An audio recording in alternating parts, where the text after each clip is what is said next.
Hi, this is Komal Chaudhary and I welcome to all at the YouTube channel GS365 and आज का हमारा session current affairs का है। और हमेशा की तरह हम पहले टॉपिक्स देखेंगे कि कौन कौन से टॉपिक हम आज की क्लास में कवर करने वाले हैं। देन हम डिस्कस करेंगे अपनी न्यूज़। ठीक है, ऐसा मैं क्यों करता हूं? क्योंकि ताकि आपको पता चल जाए पहले ही कि क्लास में कौन कौन से इंपॉर्टेंट टॉपिक कवर करने हम जा रहे हैं। ठीक है, अगर आपको इंपॉर्टेंट टॉपिक नहीं लगता तो आप स्किप कर सकते हैं, बट आपको पहले ही पता चल जाता है कि आने वाले 30 मिनट्स में आप क्या क्या पढ़ने वाले हो, क्या क्या हम कवर करने वाले हैं। राइट, सो स्टार्ट करेंगे हम एज यूजुअल पहले टॉपिक्स के साथ। ठीक है, उससे पहले जिन बच्चों ने चैनल सब्सक्राइब नहीं किया अभी तक तो सब्सक्राइब कीजिएगा GS365 एंड ज्वाइन कीजिएगा टेलीग्राम ग्रुप GS365@u, ताकि आपको जो PDF है वो हर दिन आप रिसीव कर सकें। ठीक है, तो स्टार्ट करेंगे आपके टॉपिक के साथ। टॉपिक में क्या है कि मातृभाषा में पढ़ाई से सुदृढ़ मूल्यों का विकास होता है, ऐसा मानना है भारत के मुख्य न्यायाधीश के द्वारा कहा गया है। ठीक है, नेक्स्ट न्यूज हमारा है राष्ट्रीय अल्पसंख्यक आयोग को जानेंगे, फिर हमारा पढ़ेंगे हेलगोलैंड के बारे में, ब्रिक्स को जानेंगे और फिर जानेंगे जनगणना को संबंधित एक वेब पोर्टल लॉन्च किया गया है। राइट, फिर पढ़ेंगे हिम केयर संबंधित योजना है जो हिमाचल सरकार के द्वारा चलाई जा रही है। राइट, आगे पढ़ेंगे हम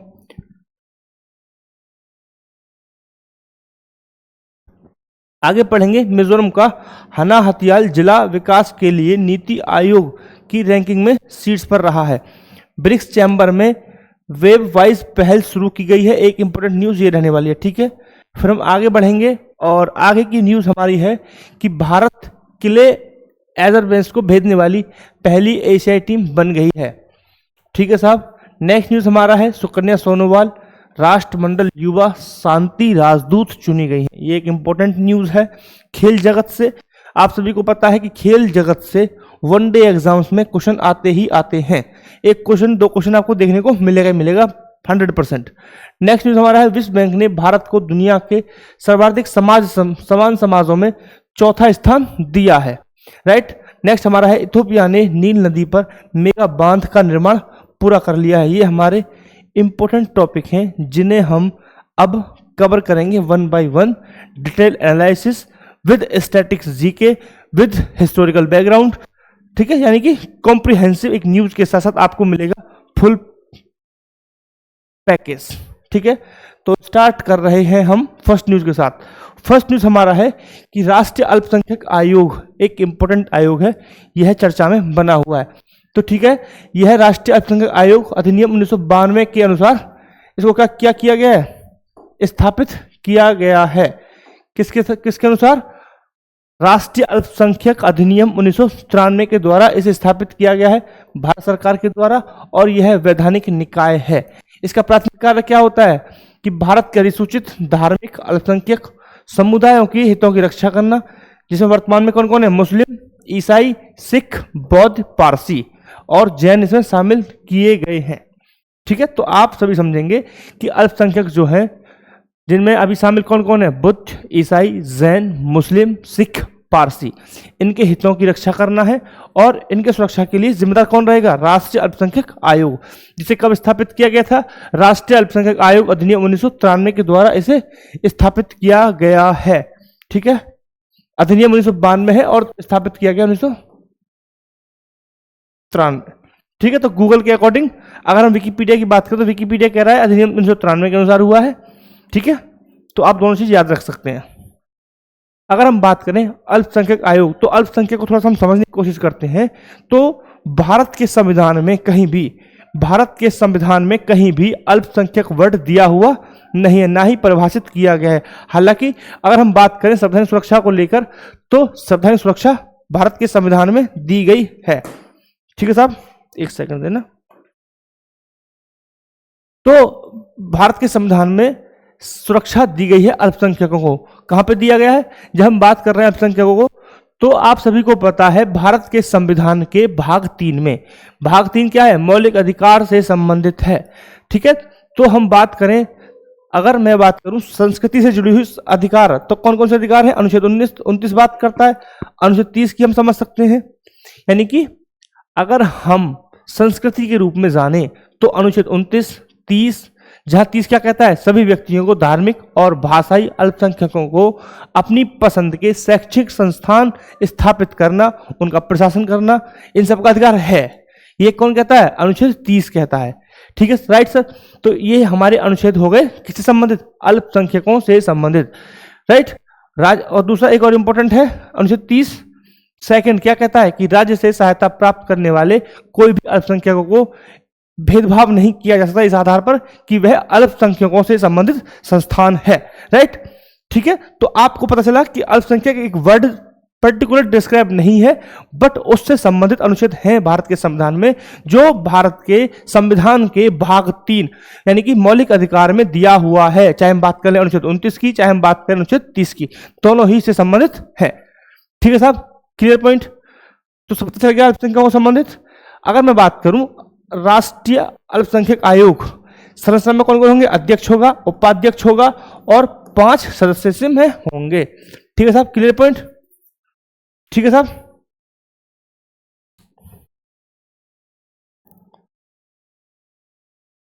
अब बढ़ेंगे हम नेक्स्ट न्यूज की तरफ। और नेक्स्ट न्यूज किसे संबंधित है? कि मातृभाषा में पढ़ाई से सुदृढ़ मूल्यों का विकास होता है, ऐसा है मानना किसका? भारत के मुख्य न्यायाधीश। यानी कि भारत के मुख्य न्यायाधीश जब कुछ कहेंगे तो वो अपने आप में क्या है? एक उसकी क्रेडिबिलिटी होती है, एक उसकी क्या होती है? वैल्यू होती है, जब भारत के मुख्य न्यायाधीश ऐसी बात कर रहे हैं। कब कहा है उन्होंने? हाल ही में भारत के मुख्य न्यायाधीश ने अपनी मातृभाषा में शिक्षा के स्थायी मूल्यों को रेखांकित किया है। इसे व्यक्तिगत विकास और नैतिक आधार कहा है। भाषा एक छत्र शब्द है जिसमें कई मातृभाषाएं और सम्मिलित की जाती हैं। भाषा एक भाषाई रूप में विविध देश है।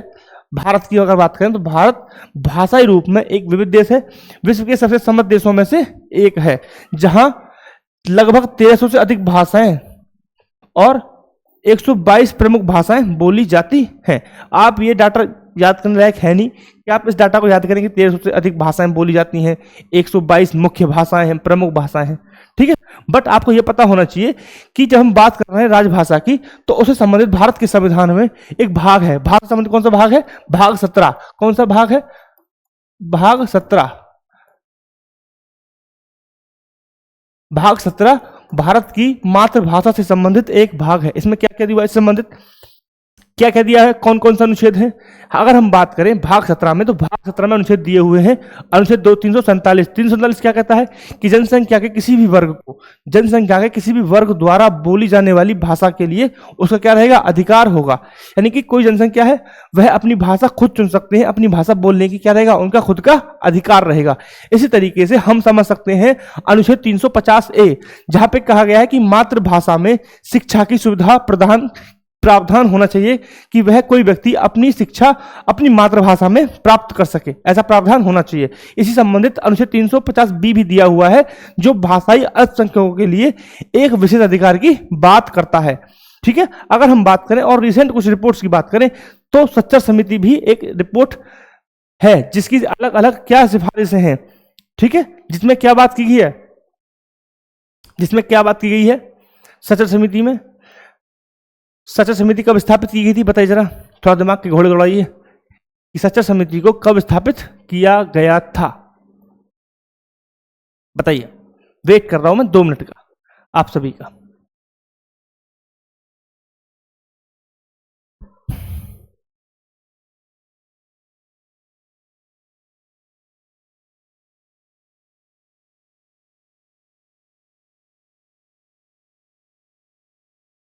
सच्चर समिति को 2005 में स्थापित किया गया था और सच्चर समिति का एक पॉइंट था कि शिक्षा स्कूल की पाठ्य पुस्तकों की जो विषय वस्तु है उसका मूल्यांकन करने की प्रक्रिया शुरू की जानी चाहिए और उसमें जो अंतर्निहित अस्पष्ट विषय हैं उनको हटाया जाना चाहिए, जो अनुसूचित सामाजिक मूल्य विशेष रूप से धार्मिक असहिष्णुता को बढ़ाते हैं, जो सहिष्णुता की भावना को नहीं बढ़ाते हैं। ऐसे विषयों को, ऐसे विषय वस्तु को हटा देना चाहिए जो समाज में क्या असमानता पैदा करे या असहिष्णुता फैलाए।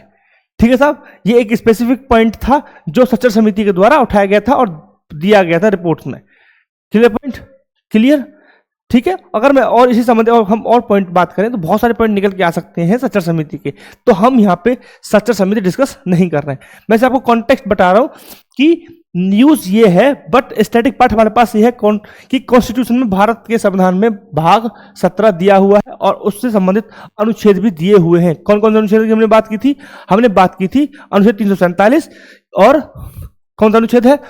अनुच्छेद 347, 350 ए और 350 बी। हमने इन अनुच्छेदों की बात की थी अभी, ठीक है साहब? इन अनुच्छेदों की हमने बात की है। तो आगे बढ़ेंगे हम नेक्स्ट न्यूज की तरफ, और नेक्स्ट न्यूज हमारा है क्या कि एक प्लेस है हेलगोलैंड, ये अभी न्यूज में है। Why it is in news, यह न्यूज में क्यों है, अभी हम बात करेंगे, चर्चा का विषय क्यों, ठीक है?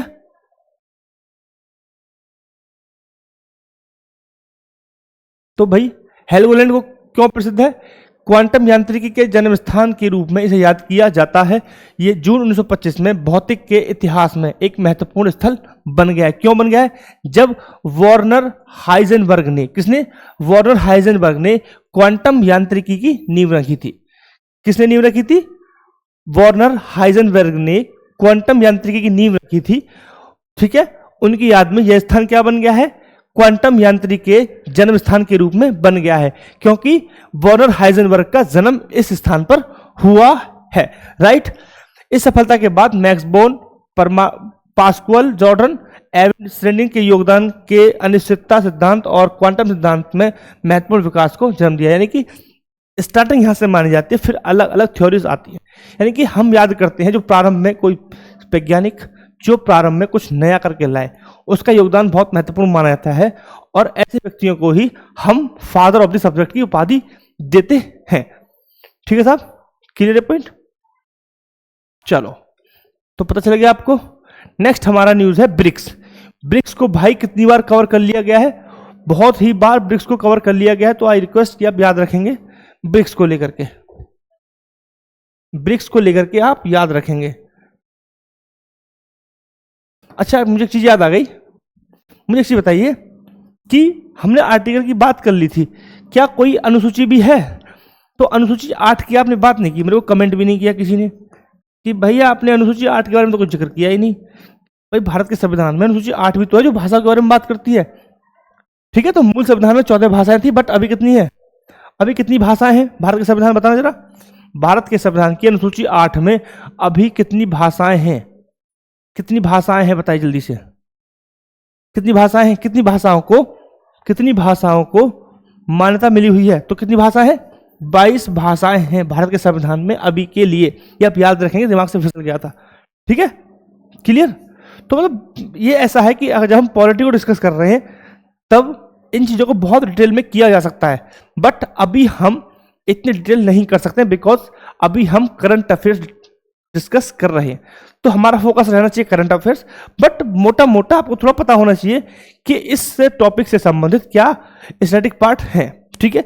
तो लैंग्वेज को अगर हम समझें तो लैंग्वेज बहुत बड़ा अपने आप में ही एक चैप्टर है पूरी बुक का, ठीक है? जहां हम भाषा के विकास के बारे में पूरी चर्चा करते हैं, ठीक है?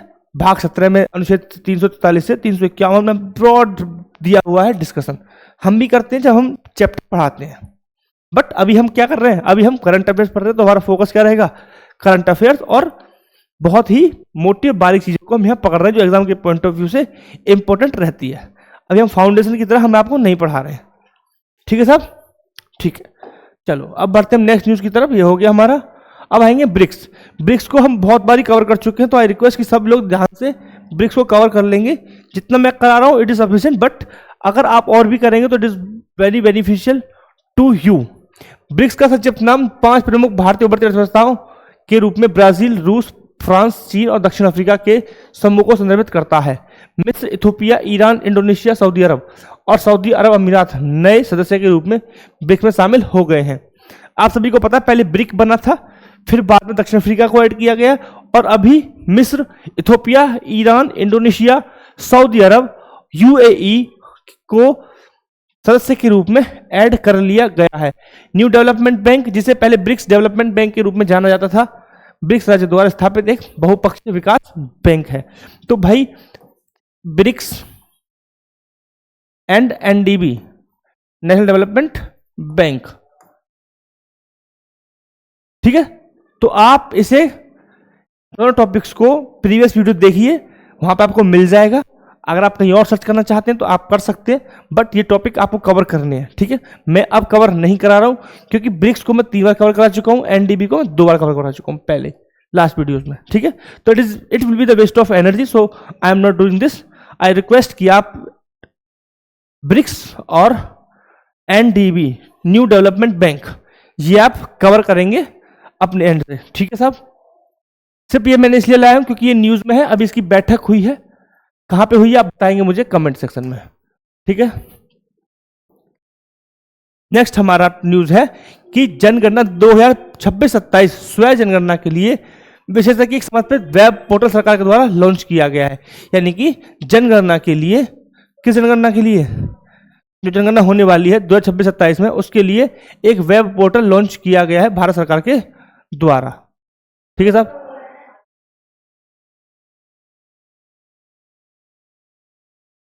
एक मिनट देना मेरे को जरा।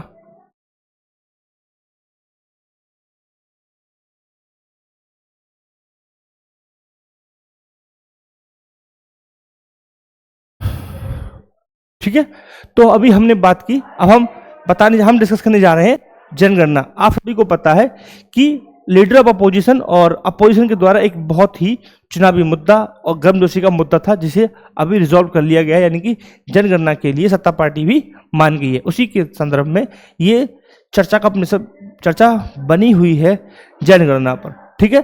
कोई इसे अलग पार्टी जीत रहा है, कोई अलग पार्टी की जीत बता रहा है, बट हमें पार्टी से मतलब नहीं है, हमारा कॉन्सेप्ट है अपने एग्जाम के लिए, ठीक है। तो उससे रिलेटेड एक वेब पोर्टल लॉन्च किया गया है सरकार के द्वारा, ठीक है। 2027 के दौरान स्वयं जनगणना के लिए एक विशेष वेब पोर्टल लॉन्च किया गया। इसमें क्या खासियत रहेगी, यह भारत में पहली डिजिटल जनगणना होगी।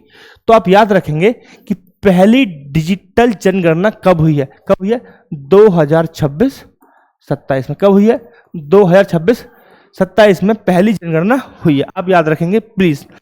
अंग्रेजी, हिंदी और क्षेत्रीय भाषाओं को मोबाइल ऐप का उपयोग करके डेटा एकत्र किया जाएगा।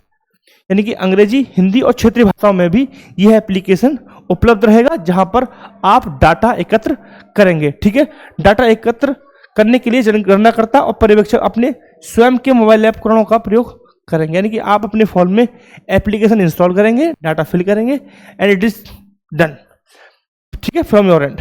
जनसंख्या 2 चरणों में आयोजित की जाएगी, ठीक है साहब। तो इंपॉर्टेंट फैक्टर क्या है, इंपॉर्टेंट फैक्टर क्या है कि पहली बार क्या होगी, पहली बार यह एक जनगणना है जो डिजिटल रूप में होगी, ठीक है। कैसे होगी, आप अपने मोबाइल में एप्लीकेशन इंस्टॉल करेंगे, डेटा कलेक्ट करेंगे और डन, ठीक है। 2 चरणों में की जाएगी, ये आप याद रखेंगे, ठीक है साहब। तो ये था इंपॉर्टेंट फैक्टर। जनगणना भी हम कवर कर चुके हैं लास्ट, कि कब पहली कब हुई थी, कैसे कैसे हुआ था, स्टार्ट कहां से हुआ, हम ये चीज कवर कर चुके हैं। जो बच्चे रेगुलर फॉलो कर रहे हैं वो डेफिनेटली उनको पता होगा कि हम ये न्यूज कवर कर चुके हैं पहले। जब जनगणना से संबंधित सत्ता पक्ष के द्वारा कहा गया था कि जनगणना के लिए हम तैयार हैं, तभी हमने कवर कर लिया था पूरा टॉपिक हिस्टोरिकल बैकग्राउंड के साथ। अभी सिर्फ आपको कनेक्ट कर रहे हैं कि अभी क्या क्या चेंजेस हुए, वेब पोर्टल लॉन्च किया गया है, उसमें क्या क्या एडअप हुआ है, ठीक है। अब बढ़ेंगे हम नेक्स्ट न्यूज की तरफ, और नेक्स्ट न्यूज हमारा है हिमकेयर कार्ड। हिमकेयर कार्ड के लिए पंजीकरण हेतु पोर्टल अब तिमाही आधार पर खुलेगा हिमाचल सरकार के द्वारा। पहले तो आप समझिए कि हिमकेयर किस सरकार के द्वारा चलाया जाने वाला प्रोजेक्ट है, किसके द्वारा चलाया जाने वाला प्रोजेक्ट है, तो यह चला जाएगा हिमाचल प्रदेश के द्वारा। किसके द्वारा चला जाएगा, हिमाचल प्रदेश के द्वारा चला जाएगा। और यह क्या है, एक स्वास्थ्य बीमा योजना है। कैसी है, एक स्वास्थ्य बीमा योजना है। यह उसी तरीके से जिस तरीके से आयुष्मान भारत बीमा योजना है, ठीक है। लेकिन ये किसके, ये राज्य स्तर लेवल पर है। और हिमकेयर के लिए पंजीकरण अब तिमाही आधार पर खुलेगा। कब खुलेगा, मार्च में खुलेगा, जून में खुलेगा, और सितंबर में खुलेगा, और दिसंबर में खुलेगा। यानी कि हर 3 महीने बाद अब ये एप्लीकेशन ओपन होगा, जहां पर रजिस्टर कर सकते हैं, ठीक है। सरकार ने विशेषकर निर्धन और जरूरतमंद परिवारों के लिए हिमकेयर कार्ड के महत्व पर जोर दिया है, ठीक है। ये मेन प्रैक्टिस से आप समझ सकते हैं। अब बढ़ेंगे हम नेक्स्ट न्यूज की तरफ, और नेक्स्ट न्यूज हमारा है कि मिजोरम का हना हथियाल जिला विकास के लिए नीति आयोग की रैंकिंग में शीर्ष पर है।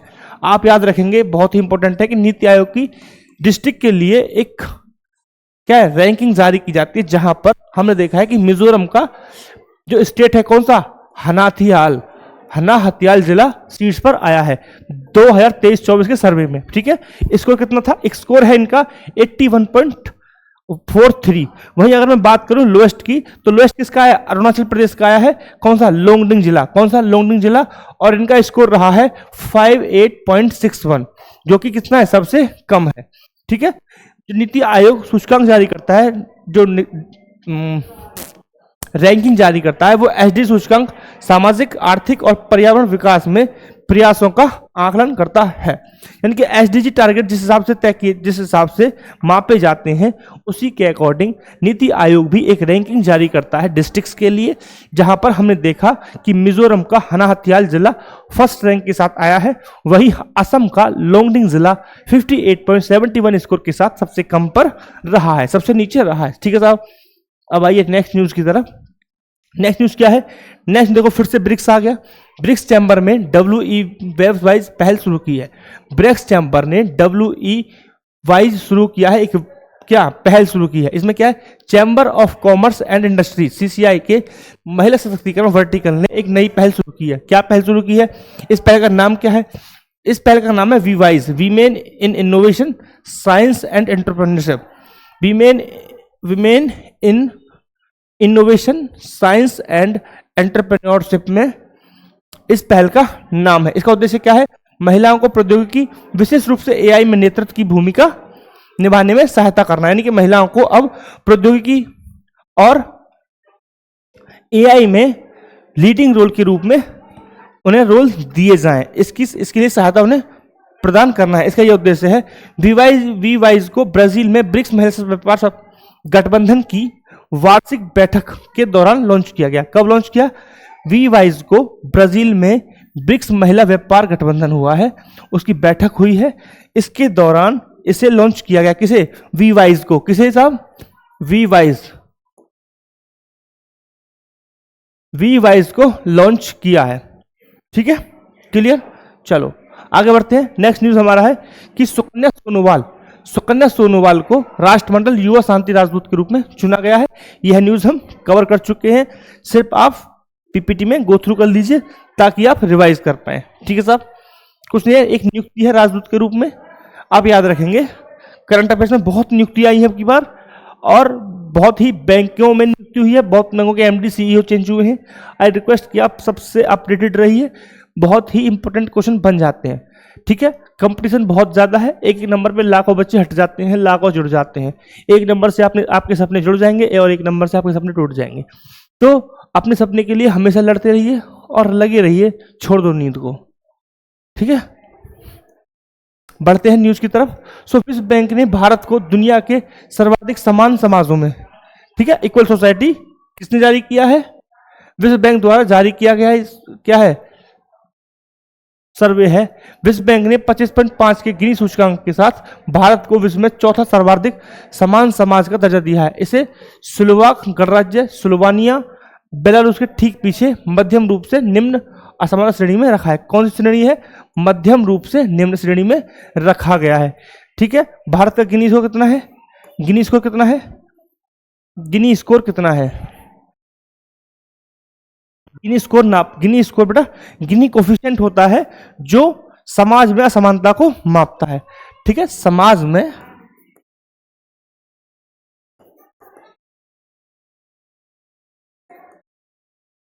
गिनी कोफिशिएंट बोलते हैं इसे, गिनी कोफिशिएंट।